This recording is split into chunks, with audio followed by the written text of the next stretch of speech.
welcome to Money, Money, Money, your weekly personal finance date with me, Surabhi Upadhyay. Breathtaking, phenomenal, astounding. The equity market rally we've seen over the last couple of months has been all of that and more. Now, with the Sensex soaring above 30,000, the Nifty kissing the 9,500 mark, is it still safe to enter this market? What are the funds that you can invest in, and which are the ones that you perhaps need to avoid? Over the next 30 minutes, we're going to be answering all of those questions with our experts, and we'll actually take your queries live, so you can still reach out to us on Twitter. Joining us on the show today to answer your questions, Feroze Azeez, Deputy CEO at Anand Rathi Private Wealth, as well as Ashish Shankar, who's the Head of Investment Advisory at Motilal Oswal Private Wealth. Gentlemen, thanks for joining in. Good to have you here. Twitter has been buzzing and our Facebook page has been buzzing, as have the email queries, because everybody's wondering, it's a great rally, but, if I haven't entered so far, should I come in? If I'm investing in mutual funds, am I entirely safe? Or should I be, redeeming some of that and taking some of the money off the table as well? Your first thoughts, Feroze? See, I think this is a classic dilemma of an investor. When it goes up too much, then he wants to book his profits. If he's not entered, he's regretting and he's thinking whether it's a good time to enter or not. Before you take up this decision, the most important point to do is to find relative measures of where we are today, right? Absolute numbers actually don't make too much sense. If you look at the peak of the market, 9,500 on Nifty, which is crossed today, that's a very good number. But I think if you measure valuations of the market in two forms, which is price to book, we are close to the averages, and in price to earning, which are the two simple methods to see whether you're relatively cheaper or expensive, we are close to averages, and in the price to earning multiple, we're a little over averages. So net, in my opinion, I think there's so much more rally left, because if you look at bull runs, last 10 years have been a bear run. If you look at bull runs, the last bull runs actually moved the indices from X to 7 times the X. I don't think that kind of bull run has still been seen. So always bull run is met with skepticism. I think that's the phase we are in. Okay. Ashish, of course, mutual funds have been getting in record flows. They've been deploying a record amount of money in the market. Are you satisfied with the performance that you've seen from some of your favorite funds, the funds that you actively you advise your investors to invest in? Yes, absolutely. I mean, if you look at some of the equity funds, they've done an amazing job. I mean, if you look at last 5 years, 10 years, 15 years track records of most of these investment managers, I mean, they've done almost 4 to 5% alpha over the indices. So they've done extremely well for investors. And just to dwell a little bit upon, the valuation question, I think the age-old fundamentals of investing in equity don't go away.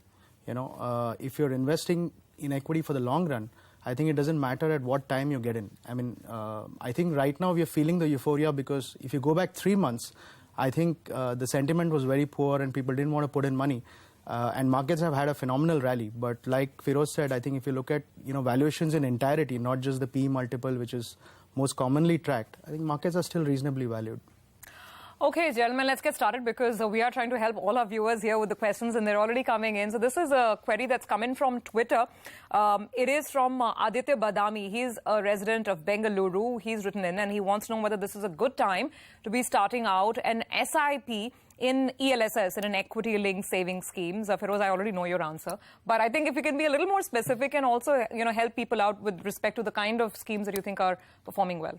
See, I think an ELSS scheme is a good start point anytime. From a taxation perspective, most people, unlike Aditya, who's thinking to invest in the beginning of the financial year, try to do this in the fag end of the financial year, which is actually not a very stupid, very, very, very prudent way to actually manage your money. It's very good, Aditya, to start his systematic investment plan in an ELSS, equity-linked savings schemes, which actually has a lock-in. So gives you a long-term perspective. Any short-term corrections actually psychologically don't impact you because 3 years your money is locked in any which way. So start it out, and I think if you choose a very good fund which has a potential to save you any falls in the long run, like an Access long-term equity fund, which is on the ELSS category, which I think will be a very good strategy. And since you're investing on a monthly basis, also getting a tax benefit, then it gives you a staggered entry, and then at the end of it, you claim a tax benefit. So it's a good strategy, Aditya, and I think every one of us should actually follow it. Yeah, that's one good thing about ATC. At least it makes people start some incremental investment in equity funds. But Ashish, your favorite tax-saving ELSS fund? So I like both the Franklin India tax fund and as well as the ICICI approved tax plan. I mean, both these have been very, very consistent in their approach, and they've also been generating consistent returns. And it's always a good idea to start early. So if you do an SIP throughout the year, you get a nice average rather than wondering at the end of the year you need to save tax and putting in all the money at that point in time. Okay. The next question is also from Twitter. This is from Shankar. Now, his query is an ELSS fund that invests in small cap and mid cap companies. So he seems to have a slightly higher risk profile. Yeah, that's pretty much what he's asking. So now we're talking mid caps and small caps. And I know a lot of people have been talking about the DSP BlackRock mid cap micro cap fund, which has, I think, been pretty much a sort of a phenomenal fund.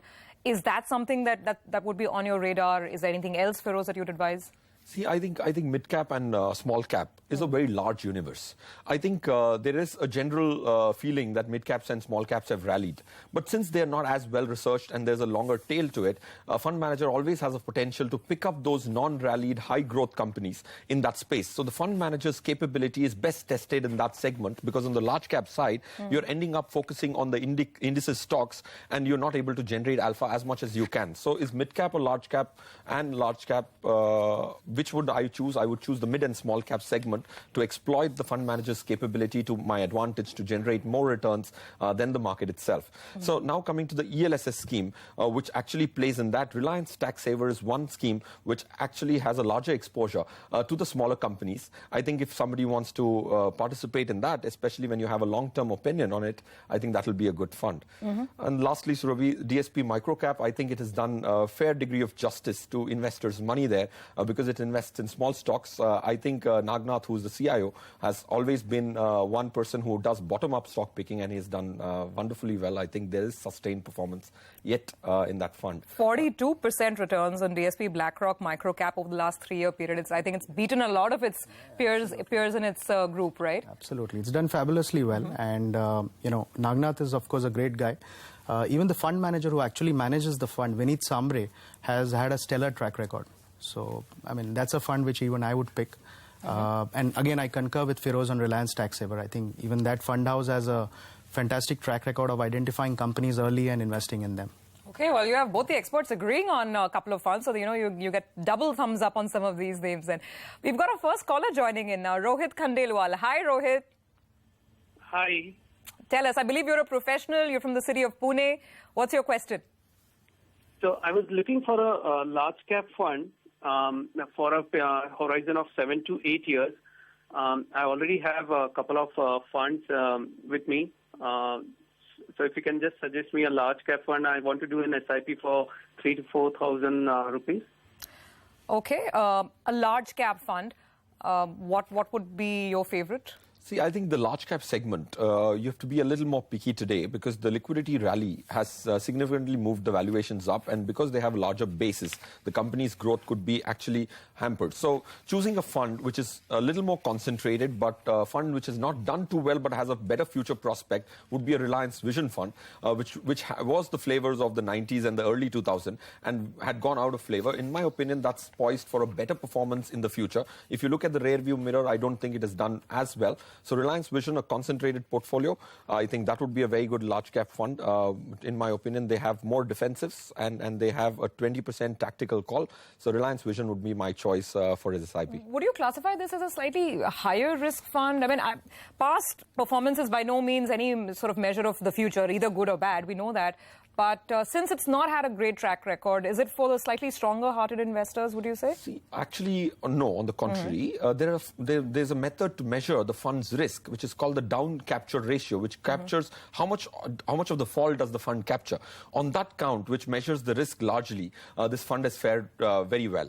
On the upside, on the return, the up capture ratio, which tells you how well has it been able to capture the upside, it has been not so good, but I think the future perspective is good. To answer your question, is it on the higher risk side? No, on the contrary, it has defensive stocks, but it is marginally concentrated. In the large cap category, you can definitely play a theme which is a little concentrated.